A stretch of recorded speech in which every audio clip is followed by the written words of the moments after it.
Hey guys, I'm here with Josh, and today we're going to be talking about sanding down your drift car and how to block it back properly. So first of all, we'll talk about what type of equipment to use for it and all the grits of sandpaper. So starting out here, you need pretty well a sander, your block and your sandpaper. I've got 80 grit, 180, and I'm going to use 320 to feather out for primer. This is a 400 grit soft pad. Just basically get in there and scuff it up. It's nice and flexible. It'll get into almost anything. Got the short block. It's about that long. Longer one's probably about that big. Yep. Don't really need it for this sort of size job. Maybe if I was doing a bonnet or a roof or something like that, something about that big if I needed to sort of smooth out a large area. For speed, I've got the electric block. It's pretty simple. I'll just quickly do it now. Grab 80 grit. So I've hammered this up. I've put bog in it. I used 180 around the repair, but 80 on the actual bog area for a good bite. So 80 grit on the hard pad without any soft pad on it. Run over it.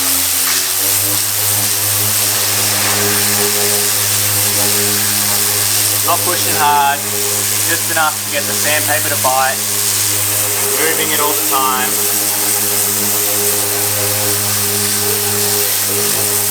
Change direction.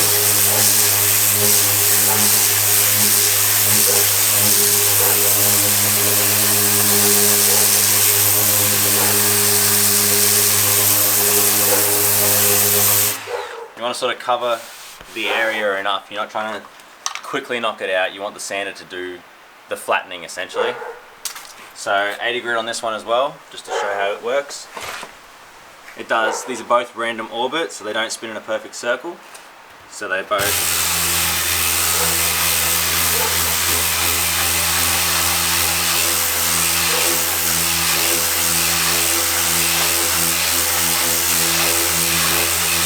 So if I was going to keep using that, I'd speed it up. But that basically just starts to get your block finished up. You can sort of feel it needs to take a little more out of there. It's got some mounds on the edge. So I'll keep hitting it with the sander, which is how I'd repair this one. But just to show you how that works.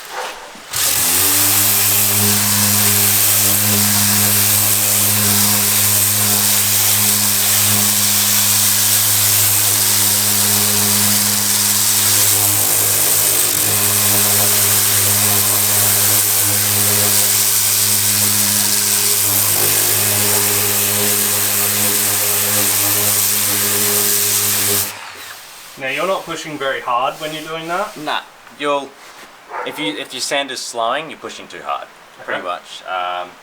Let the sander do the biting. Because it's a flat panel through here, but it starts to curve about here. So I'm hitting that, but then I'm making sure I roll it down. Yep. You want the sander to do most of your work here. Yep. It's going to do a lot of flattening, straightening, and basically it's going to save you time because you're going to be removing bulk with it. Yep. Yep. So overfill it, put plenty on it. Yep. Knock it back. Yeah, bog's inexpensive. Yeah. Doesn't matter, it's dust. And you would start with 80 grit always? So if I was doing a larger repair, this is a high quality bog. So this is your 3M Platinum Plus bog. Yep. It's not overly expensive compared to standard bog. It's just not such a deep fill bog. There's different bogs for a large dent if you were trying to sort of just fill something to get it done. Yep. And then on top of that, you've got fiberglass bogs. You can, if you really want to sort of cover something. Yep. A bit dodgier, like a rust hole. Yep. This is good. You can hit it with 40. That's fine, but mainly I'll use 80 on it. Yep. If I had a larger area I wanted to sort of block back as well, I'd put 40 on the block. Whereas I'm only working with 80 here. Yep. You can always go too far though if you're using a 40, so it's probably safer to use an 80. If you use 40, you want to make sure that you're going to stop while it's still full enough that your 80 grit is going to chop out the 40 scratches and smooth the rest of it. Okay. So then next... So pretty well, this one needs a bit more of a buzz.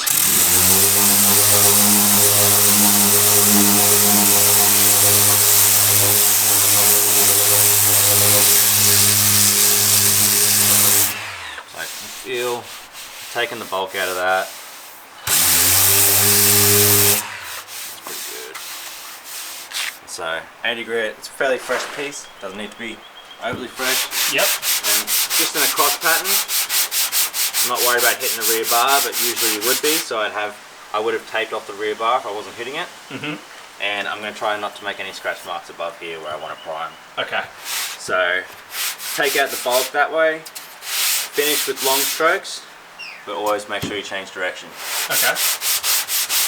So start this. So that's like an angled direction? Yep, just on like a 45 over the entire repair. So making sure that my tip is up this end where it's still the right shape, and working back to this side where it's the right shape again. Okay. So I'll change directions and come around here. And just coming across that. Working, so remembering that top section is flat. Working through there and then making sure I roll when it comes down to that curve. Yep. Now I've got some bulk here. And again, I'm not pushing overly hard. Just let the sandpaper do the job.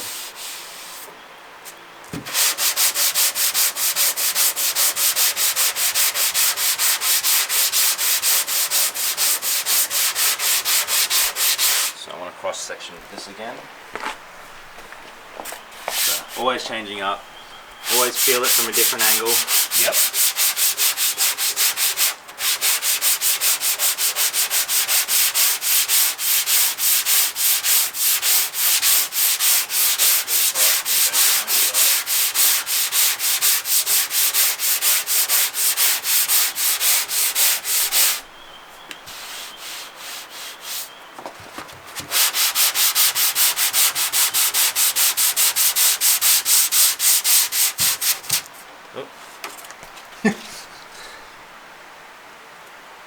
Defective. And do you recommend a sticky pad for that type, or do you prefer the clip types like what you're using? The problem with the Velcro backs is, because they're only just a double-sided Velcro back strip on this, Yep. is they sort of gum up on the edges. Okay. And they'll sometimes grab little bits of stuff, and you can make grooves in it. Okay. Yeah, this isn't the best type because it's the tearaway, so it's actually got breaks in it, so this is 4 pieces. Okay. So it sort of has a tendency to tear where it start to lift in the corner there. Yep. Yep. But it's what I had. Yeah. It's what I had. This isn't the block that I meant. I did need to order a Velcro back. Yep. It's gonna do it, but yeah, I could always have a better setup here. Yep. But all that's for work. Rather keep tools at work, keep the job done there. Trying to flatten out this curve here because it starts to sort of flare out a little bit down there. But that's pretty well.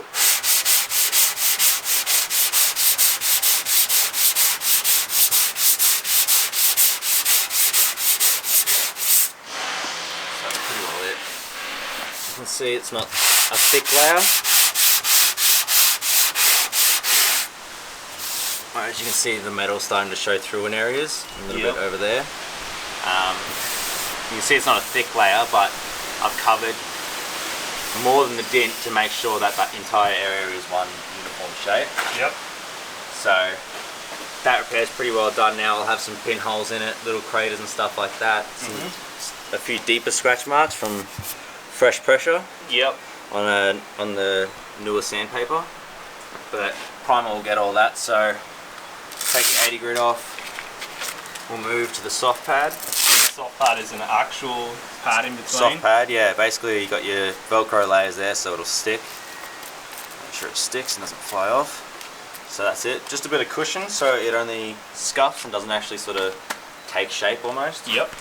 So again, not worried about hitting the bar this time, but sort of stay away from the repair. But come right up to it.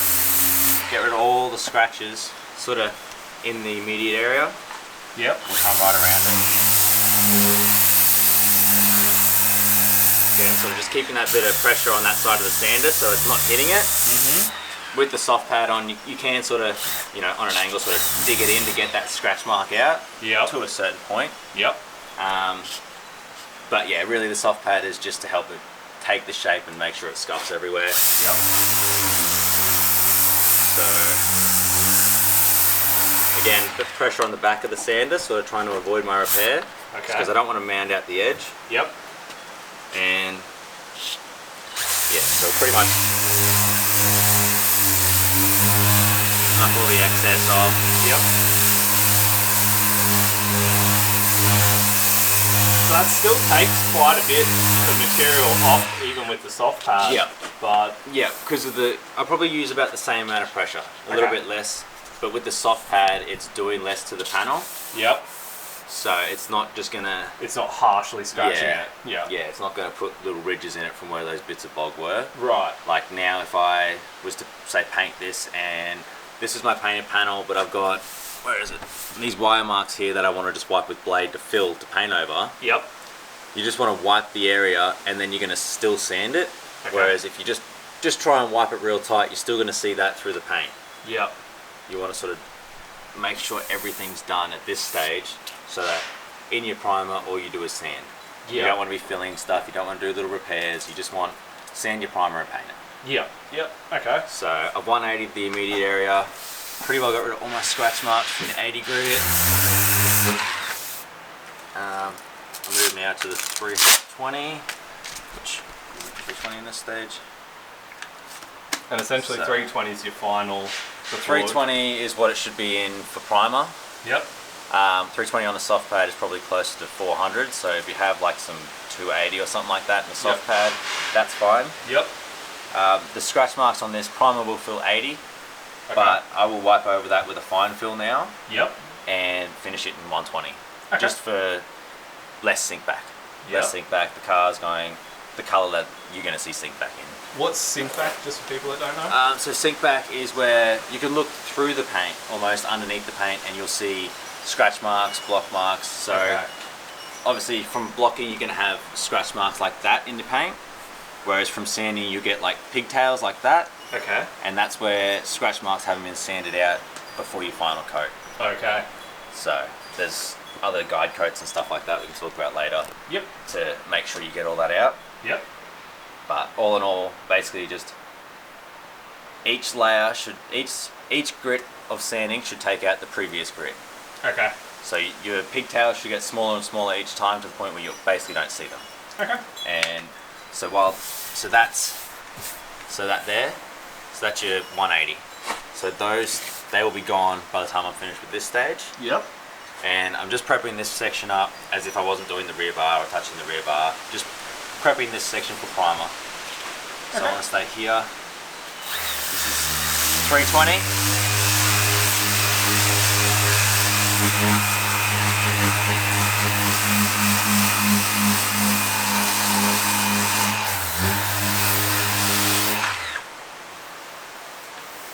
Okay, let's talk about that.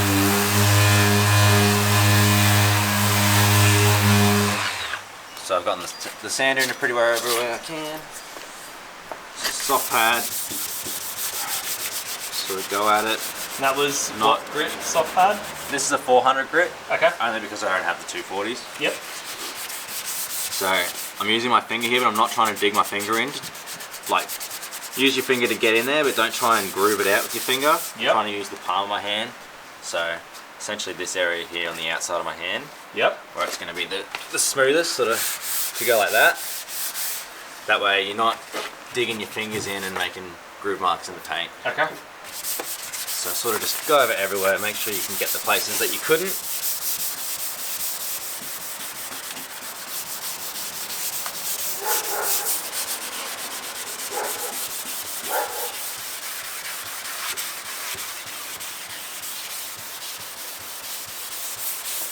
That's pretty well that. Obviously I'm not worried about a lot of things on this one because of the whole car getting painted, but Yep. more or less that's it. I can give that a quick blow down.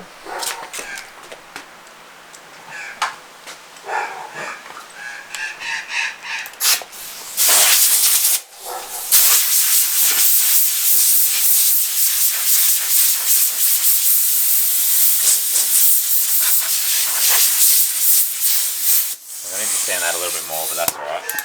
That's not a big issue. All those scratch marks are pretty well gone now. And you can see the 80 grit into the 180 and off to the 320. Yep. So that's pretty well how the panel should look for primer. Okay. These are the craters I was talking about that I need to fine fill. Yep. But that's just a simple wipe. You'll cover the whole area, and then just basically just off your hand, knock the top of it off, and then we'll mask that area, and it'll be ready for primer. Cool. Should people do wet or dry sanding? Dry. So whenever you're sanding bog, dry. Okay. If you were sanding, say, like a fully primed bonnet or something like that, and you really needed like a black finish to mint finish, you'd wet sand it. Okay. Yeah, like anyone who knows me, the Tirana at work that we're doing at the moment is a solid black, gloss black car, and it's been fully wet sanded. Okay. But at this stage, bog absorbs moisture. Okay. So even spraying this with Prepsol, you don't want to leave Prepsol on there too long, because it's still going to absorb moisture. It'll still soak up. If it soaks up enough, it'll expand and crack out. Yep. But that's not going to happen at this stage. So all this stage is dry. I prefer to do a lot of dry rubbing, just for moisture. Yep. Moisture gets under a lot of stuff. Primer itself is porous, so it's not a full seal like a paint job. Yep. So even then, I wouldn't leave cars in primer for very long. Yep. Other than that, just Dry sanding and dry. Yeah, like dry sand it, mask it, and seal it as quick as you can. Even this, like, it can sit like this for a week, 2 weeks, but I would etch it. So around the repair, it needs etch primer, seals the metal. It basically is your rust inhibitor till it can get a proper seal. Okay. Yeah. All right. Cool. Well, hope you guys enjoyed it, and we'll catch you next time.